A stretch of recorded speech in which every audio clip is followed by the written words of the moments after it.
Right, hello there everyone, welcome back to James Redmond TV and welcome to another video. If you do enjoy this video, then be sure to smash a like and subscribe to join the Redmond's army. Thank you for the support that you've been showing on this channel and welcome to another video. I hope you're all having a marvellous day. And we are here to preview the Leeds United game. A game which comes with a lot of controversy, but also in the past has been a very even fixture. I feel like a lot of people have this conception that this game is just going to be one-sided to Liverpool based on what Leeds conceding 6 against Manchester United on the opening day. I don't see it going that same way, and here's the reason why. Of course, both teams are losing players, but even beside that, if you go off recent fixtures, and with the fact we're now more games into the season, I just feel like Leeds are going to be more compact, and they're going to be more aware that defensively they can be open at times and they're not going to be taking as many risks against Liverpool as they usually would. Instead, I think they are going to go with a more compact style and they're going to try and out-tactic Jurgen Klopp, and I believe Bielsa believes in himself that he can do such a thing. So this is not going to be easy by any stretch of the imagination, and not to mention about the injuries that we've got. And for those who don't know, Liverpool will be missing Alisson, Fabinho and Firmino, but we were already missing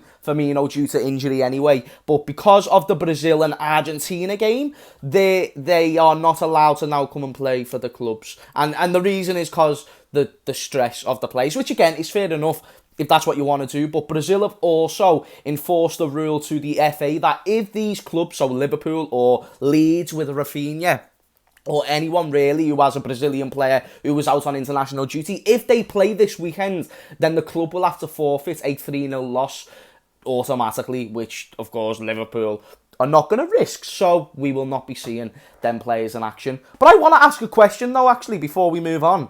If Liverpool played Alisson and Fabinho, and then Leeds played Raphinha, and then we played together, would that mean both teams have to forfeit? Stay with me. Both teams have to forfeit, therefore giving the other team a 3-0 win. Therefore, we both win? That probably made zero sense on the name of Sweet Nancy Francis. Either way, you get the point that I'm trying to say. I'm just trying to hack the system or something, people. Leeds fans, I'm trying to get both of us a cheeky little 3 points to see what I'm saying. But no, that's devastating because we're probably now going to have to see fucking Adrian in goal or some shit. And then obviously they're going to be losing one of their most creative players in Raphinha, which is brilliant for our point of view. But on these previews, I do like to do a starting 11 prediction and a score prediction also. And this is the 11 that I've gone with. In goal, I've gone with Kelleher. Now, I am very, very worried that Jurgen Klopp may just persist with Adrian. For some reason, people, and I don't know why, I think Jurgen Klopp actually likes him. Like, more than just vibes as well. I believe he thinks there's potential there, and he just needs to look at his fucking date of birth and realise he's about 50, do you know what I mean? And he's not that good. So, hopefully, the Irish Iker Casillas gets the nod. Robertson, Virgil van Dijk, Matip and Trent Alexander-Arnold complete my back four. The midfield consists of Hendo Nino, Thiago and Harvey Elliott. And then the front three is Mane, Jota and Salah, which right now I think that's probably our best front three. Maybe besides Mane if his bad form continues, but I think he's had a better start this season than what he was like at the end of last season, so I do not mind Mane being in there with the front three. When you look at that 11, I do worry with the fact there is no Fabinho, there is no Alisson. You cannot ignore how important both of them players are to our defence. We saw last season, you can have Fabinho in the team, but if you don't have Fabinho in the midfield, then you have got yourself some issues, and I do not want those issues against Leeds United. He's the one who breaks the play of the opposition and gets our team, or enables our team, to go higher up the pitch. And with Leeds, you've got to beat the press, and Fabinho is a player who can help you beat the press. Not the fact he's the man doing it, but he just breaks up the play, and his actual on-the-ball skills and his passing and stuff like that, it's some of the best out of any midfielder in this league. So that is of course a big miss, but we also get to see Harvey Elliott back in action if his injury isn't too serious, which I've heard it isn't. Thiago's going to be getting back in the team, so we've saw already, apparently he's been carrying a slight injury. However, now he's been getting little cameos here and there, and now he can come into the team and hopefully make a statement that we need him to. So this is going to be an interesting game in many, many, many ways. But let me know your score prediction in the comments down below. I'm going to say 2-1 to Liverpool Football Club, but it's going to be a close game. So that is the Leeds preview out the way, but don't you worry, neutral fans, I am also going to be predicting your games, and if you want to see these more often, then do let me know. But anyway, Crystal Palace and Tottenham, the first game of the weekend.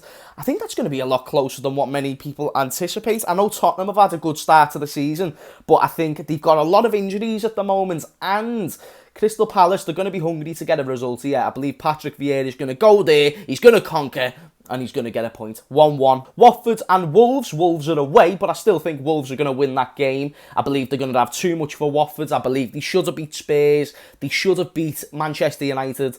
I think they're going to get the job done. Brentford and Brighton. Another very saucy game. Two smaller-ish teams, but an exciting game in terms of the way they both play. I think I'm going to go... There was a fly in my room there. I think I'm going to go with a draw in that one, and both teams to play very, very well. I'm going to say 2-2. Arsenal and Norwich City. I think we've got to expect Arsenal's first win of the season. You know, they're not going to be doing no Derby County in 2008 where they won about one game or some bullshit and got like 8 points in total. Arsenal can still beat some sides. Maybe. We don't know yet. But this is what this game is going to entail. And there's a lot of, you know, Chelsea fans, Spurs fans. You should be hoping that Arsenal win this game, because best believe if they lose, sayonara, Mikel Arteta, hasta la vista, baby. I'm going to say Arsenal 2-1. Manchester United and Newcastle. I think this is going to be a lot closer than what people anticipate. United struggled against Southampton and they should have lost against Wolves, but that is shoulda, coulda, woulda, and I think they're going to beat Newcastle United also. I'm going to say 2-1, but it is going to be close. It's a battle of the midfields, and Newcastle's midfield, although not as good as United's, it's still got a few decent players like, you know, the Scouse Voldemort and John Joe Shelby. On top of that, you've also got man like Joe Willock, who's just joined them. It's going to be a saucy game. Southampton and West Ham. I feel like West Ham have been on too much smoke recently. I think they're going to get the 3 points there. Leicester City and Manchester City. Obviously, Leicester got the better of this one last time when a trophy was on the line as well in the Community Shield. But they have had a poor start to the season. And I think while Leicester are growing into the season, I think City have now grew more so into the season. I think with Jack Grealish playing more games and just figuring out more what they want to do, they're just the better, stronger team going into this game, and that's why I'm going to say a 3-0 win for them. Chelsea and Aston Villa, so basically a glorified Burnley versus Aston Villa. It might as well be a battle of the Claret and Blues. Anyway, I'm still salty from the Chelsea game. Leave me alone. I think Chelsea are going to win this one. Probably about 3-0, but I'm going to say 2-2 just to piss off all the Blues.